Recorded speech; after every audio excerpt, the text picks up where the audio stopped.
3 words to describe the book. 1, 2, 3, go.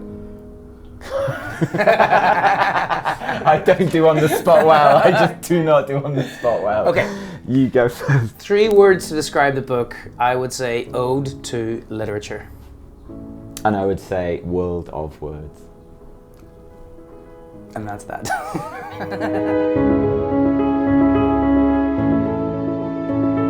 This book is about 2 children being, one being brought, one leading, through a world of literature, and each spread is a little homage to a different type of classic literature. So for example, the sea spread, the ocean itself is made up from classic sea stories like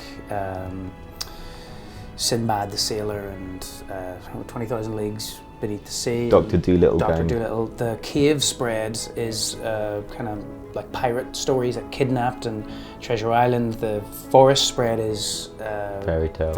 Grimm Brother fairy tales, and so on and so forth. So that is the actual meat and bones of the structure of the story. And then what it is doing is it's an invitation for people to unlock their imagination and to explore literature. We both agreed, and from various projects and other forms of practice, that storytelling is a hugely important part of identity. The stories that we tell, the stories that we're told. And it's partly about that. It's partly about introducing timid readers to unlocking their imagination, and it's partly about exploring what it is about these classic books that have helped our imaginations flourish and be defined the way that they are.